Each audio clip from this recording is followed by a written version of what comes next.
बात जरा लद्दाख की करते हैं। लद्दाख आज भी लेह और करगिल, जिसे यूनियन टेरिटरी का दर्जा दिया गया है, लेह और करगिल के अंदर सब कुछ ठीक ठाक नहीं है और यही वजह है कि करगिल के अंदर आज मुकम्मल तौर पर बंद देखा गया। टैक्सी ऑपरेटर्स की तरफ से आज ये जो स्ट्राइक की कॉल थी उसका खासा असर करगिल के अंदर देखने को मिला, लेकिन इस स्ट्राइक की हिमायत सभी मजहबी तंजीमों की तरफ से भी दी गई थी। अब आप सोच रहे होंगे कि ये मामला है क्या, क्यों लेह और करगिल के अंदर इस तरीके का माहौल है?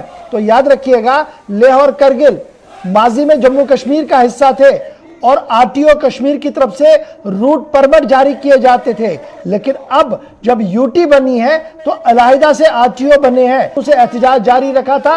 वहीं पर आज शटल डाउन स्ट्राइक भी पूरे करगिल के अंदर देखने को मिली है। सीधे चलते हैं अपने नुमाइंदे के पास। इस वक्त हमारे साथ ज्वाइन कर चुके हैं, मेरे साथ मोहम्मद इसाक ज्वाइन कर चुके हैं और हसन पाशा, जिनका ताल्लुक बीजेपी से भी है लेकिन खुद एहतजाज का हिस्सा है। दोनों से बात करते हैं कि क्या कोई हल निकला है या अभी लड़ाई और ज्यादा है। सबसे पहले आपके पास इसाक आ रहा हूं, जल्दी से जरा अपडेट कीजिएगा कि क्या इंतजामिया इस डेडलॉक को खत्म करने में नाकाम हुई? जी गौर सर, आपको बता दें, जिस तरह से टैक्सी ऑपरेटर्स यूनियन करगिल की जानिब से पिछले 5 दिनों से इनडिफिनिट हंगर स्ट्राइक पे हैं और 5 दिनों में कहीं ना कहीं कारगिल के अंदर सभी सोशो पॉलिटिकल रिलीजियस ऑर्गेनाइजेशंस की हिमायत देखने को मिला और आज जब आखिर पे कोई भी जो है सोल्यूशन देखने को नहीं मिला, उसके बाद से पूरी तरह से करगिल शटल डाउन स्ट्राइक, पूरी तरह से करगिल में जो है स्ट्राइक हड़ताल हमें देखने को मिला। और इसके बाद कल डिविजनल कमिश्नर स्वागत विश्वास भी करगिल आया है और टैक्सी ऑपरेटर्स यूनियन से भी उन्होंने बातचीत की, लेकिन वहां से भी कोई हल देखने को नहीं मिला। कहीं ना कहीं इसमें इस वक्त जो है इंतजामिया की तरफ से, खासकर यूटी प्रशासन की तरफ से क्लियर जो एक सोल्यूशन जो है वो निकलना अभी तक निकलना चाहिए था, वो निकलने में अभी तक नाकाम हुआ है और एक डायलॉग का प्रोसेस जो शुरू होना चाहिए था दोनों यूनिट के साथ, वो होते हुए फिलहाल नजर नहीं आ रहे हैं। मुझे मोटी मोटी बात मेरे नाजरीन को समझाइएगा, लेह वाला ऑपरेटर क्या कुछ चाहता है और करगिल वाला टैक्सी ऑपरेटर क्या कुछ चाहता है, उसके बाद हसन पाशा के पास भी चलेंगे जो एहतजाज पर है।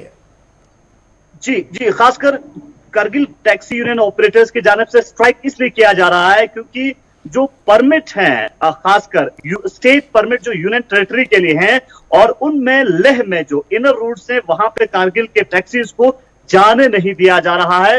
ये कारगिल के टैक्सी यूनियन ऑपरेटर्स का कहना है। उस वजह से उनका कह रहा है कि जब आपको परमिट पूरे स्टेट का मिला है तो इनर रूट में जाने की इजाजत क्यों नहीं देते हैं। और दूसरी जानिब इससे पहले जब लेह के टैक्सी यूनियन की तरफ से उन्होंने एक प्रेस कॉन्फ्रेंस भी की और उसमें उन्होंने इससे पहले जब ये बात सामने आया था उस वक्त कहा था कि इससे पहले जब ये चीज चलता आ रहा था तो उस वजह से हम जो है इनर रूट्स पे जाने नहीं देते हैं। लेकिन अब जो है मसला जो है इशू है वो इंतजामिया के सामने है, यूटी एडमिनिस्ट्रेशन के सामने है। आखिर परमिट होने के बावजूद भी इनको जाने क्यों नहीं दिया जा रहा है? ये 5 अगस्त के फैसले से पहले भी ऐसा था कि करगिल वाला लेह में नहीं ऑपरेट कर सकता था इनर रूट्स के अंदर? जी, 5 अगस्त से पहले कारगिल के जो टैक्सीज हैं वो पूरे जम्मू कश्मीर और लद्दाख की बात करें पूरे जगहों पे उनको जाने की इजाजत थी, लेकिन इनर रूट में कहीं ना कहीं जो इस वक्त की जो हालात है वो इनर रूट्स में पहले भी यही देखने को मिलता था। पहले भी यूटी बना, यूटी बनने के बाद जम्मू कश्मीर, यूटी बनने के बाद जम्मू और कश्मीर में तो जा ही नहीं सकते हैं क्योंकि जो रूट है वो स्टेट का है, लद्दाख के लिए ही है, तो अब सिर्फ लद्दाख बचता है। तो लद्दाख में जब इनर रूट्स पे जाने की इजाजत उनको नहीं मिलता है तो उनकी जो कहीं ना कहीं जो है इकोनॉमी में काफी असर पड़ता है। ठीक है जी, स्टैंड बाय में रहिएगा मेरे साथ। हसन पाशा साहब बीजेपी के स्ट्रांग वर्कर हैं लेकिन एहतजाज पर है। पाशा साहब बहुत शुक्रिया जी ज्वाइन करने के लिए। ये छोटी सी यूटी है लेकिन इस छोटी सी यूटी के अंदर भी मसले बहुत ज्यादा दिन ब दिन उभर रहे हैं। क्या मैं ये मानूं कि एस्टैब्लिशमेंट इसको बीच का रास्ता लेने में नाकाम हुई है इसलिए क्योंकि पॉलिटिक्स बहुत ज्यादा है दोनों तरफ से?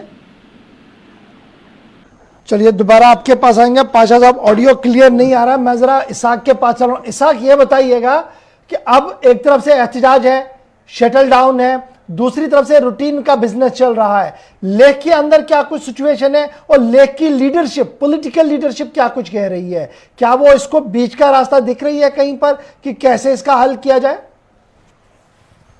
फिलहाल अगर हम लेह की बात करें, लेह में टैक्सी जो ऑपरेटर्स यूनियन है लेह के, वो फिलहाल इस मसले पे खामोश है। देखने वाली बात होगी आने वाले वक्त में लेह के टैक्सी ऑपरेटर यूनियन की तरफ से किस तरह की बातें सामने आता है।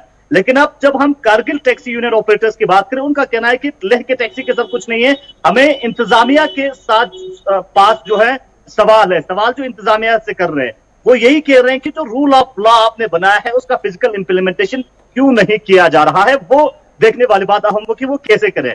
लेकिन आपको बता दें, डिविजनल कमिश्नर अभी भी करगिल में है और सूत्रों के हवाले से, जराये के हवाले से हमें खबर भी मिली है कि जो यूटी प्रशासन के एडवाइजर हैं वो भी इस पे जो है आज एक मीटिंग कर सकते हैं और मीटिंग के जरिए इस मसले को सुलझाने की कोशिश किया जा सकता है। जराये के हवाले से इस तरह की खबर मिली है। ठीक है, क्या आपको मेरी आवाज आ रही है?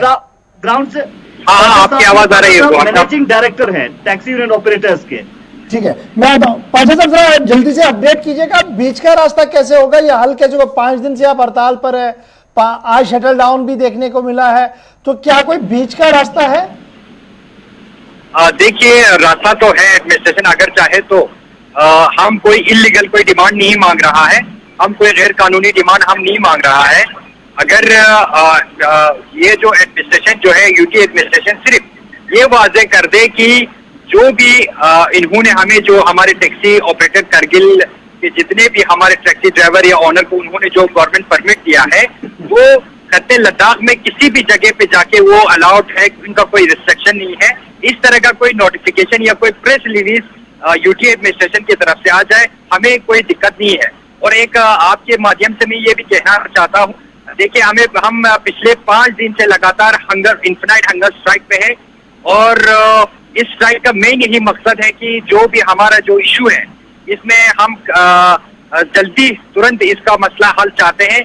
और लद्दाख के अवाम को भी हम ये मैसेज देना चाहते हैं, हम ये कारगिल वर्सेस ले करना नहीं चाहते हैं, ले वर्सेस टैक्सी यूनियन कारगिल या कारगिल टैक्सी यूनियन वर्सेस ले टैक्सी यूनियन का हम विवाद ये बिल्कुल हम आगे करना नहीं चाहते। बट अनफॉर्चुनेटली यही है कि एडमिनिस्ट्रेशन की तरफ से बहुत सारी ढीलापन हमें देखने को मिल रहा है। एडमिनिस्ट्रेशन जो है वो बिल्कुल इसके ऊपर खामोश है। अच्छा, यही बात तो मैं आपसे जानने की कोशिश कर रहा था, क्योंकि इस ढीलेपन की बड़ी वजह है कि पॉलिटिकल इंटरफेरेंस है और पॉलिटिकल अपर हैंड है एक साइड से। यही वजह है कि 5 दिन वाला एहतजाज कहीं पर आगे नहीं बढ़ पा रहा। अगर यूटी एडमिनिस्ट्रेशन पर कोई पॉलिटिकल दबाव है तो वो स्पष्ट करना चाहिए, या कोई किसी कम्युनिटी का या किसी दूसरे तरीके का उनके ऊपर अगर प्रेशर है तो वो बिल्कुल साफ करना चाहिए। हम कोई इलीगल चीज तो नहीं मांग रहे हैं जिसके कारण खत्ते लद्दाख में अमन शांति खराब हो।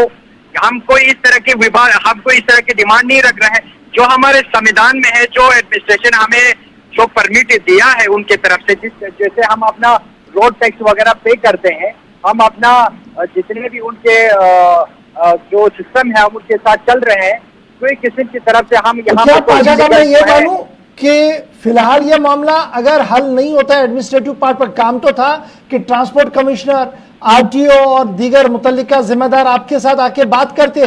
5 दिन में ये हुआ नहीं है और अगर ये नहीं हुआ तो आपका प्रोटेस्ट कंटिन्यू रहेगा।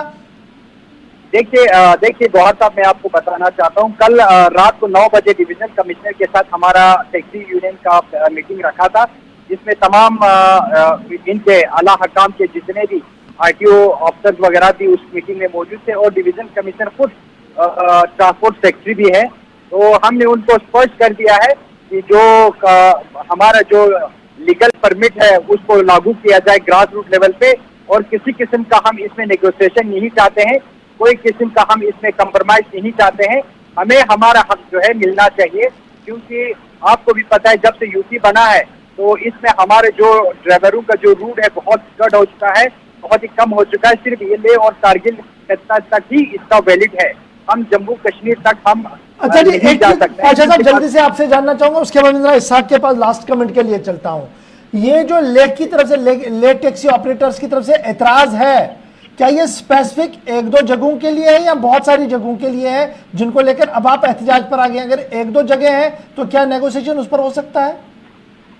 देखिए, उनकी तरफ से मैं बोलना नहीं चाहता हूं वो किस बिना पे वो हमको अलाउड नहीं कर रहा है। ये तो एडमिनिस्ट्रेशन को पूछना चाहिए कि क्यों हमारे करगिल टैक्सी के ड्राइवरों को या टैक्सी को वहां चलने नहीं देते, बावजूद टैक्सी परमिट के होने के बाद। लेकिन मैं आपको ये बताना चाहता हूँ, हम इससे कोई कंप्रोमाइज करने की हमें अगर या तो एडमिनिस्ट्रेशन स्पष्ट कर दे, जो करगिल की टैक्सी है वो करगिल में चलेंगे, ले की टैक्सियां ले में चलेंगे, इस तरह का अगर वो परमिट में नोटिफाई करे तो हम अपने रास्ते चलेंगे, वो अपने रास्ते चलेंगे। लेकिन इस तरह का हमने आज तक कोई दूसरे स्टेट में तो नहीं देखा है। अगर खित्ते लद्दाख में इस तरह का वो कुछ करना चाहते हैं तो उसके लिए हम कुछ नहीं कह सकते। बहुत बहुत शुक्रिया जी हसन पाशा साहब और इसाक मिर्जा ज्वाइन करने के लिए। लद्दाख 3 लाख की आबादी, लेकिन मसले और मसाइल इतने ज्यादा हैं कि उलझ जाता है आदमी। एडमिनिस्ट्रेशन तो उलझी है 5 दिनों में, अभी ये फैसला नहीं हो रहा है।